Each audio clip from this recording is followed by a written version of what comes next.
Hi, I'm Brenna and I am going to be talking about the COL1A1 protein today, which is a gene encoding type 1 collagen protein found in bones, skins, tendons, and connective tissue. Mutations in the COL1A1 can lead to Caffey's disease, which causes abnormal bone formation in infants, particularly affecting the jawbone and the long bones. Normal protein function is essential for bone strength, skin elasticity, and connective tissue integrity. And in its normal form, COL1A1 helps form strong, flexible triple helix structures that resist mechanical stress. But without proper collagen formation, bones can become fragile, misshapen, or overgrown. So now to talk to you about the structure of this protein, we begin with the primary structure, which I have represented with Play-Doh here, and this represents just the single amino acid sequence. And then in the secondary structure, we have 3 of these amino acid sequences forming a triple helix all intertwined together.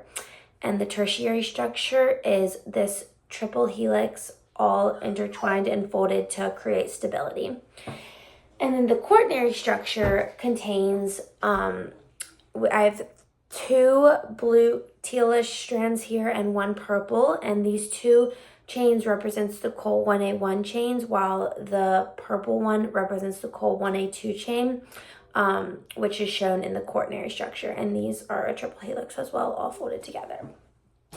Now, but for the mutated protein, so you will have your amino acid strand, but since the mutation replaces arginine, then you have a little break here. So there is a mishap in this amino acid sequence, which causes the triple helix to be kind of broken, and it leads to abnormal folding.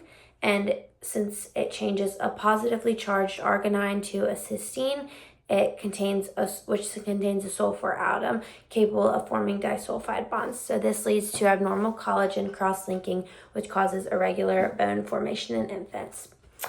So the impact of this mutation on function can form incorrect disulfide bonds, and the triple helix structure becomes unstable or overly rigid, which you can kind of see how like the arginine replacement is sticking out.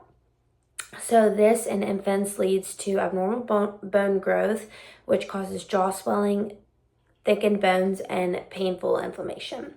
So in my model, the R836C mutation is marked by this break / disruption in the helix, representing how this mutation affects the stability of collagen, because it can no longer fold and helix properly, and it is wanting to break.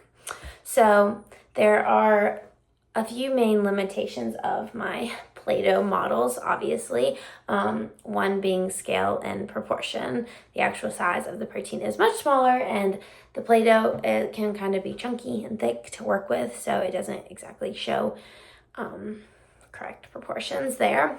Another one is bonding and interactions.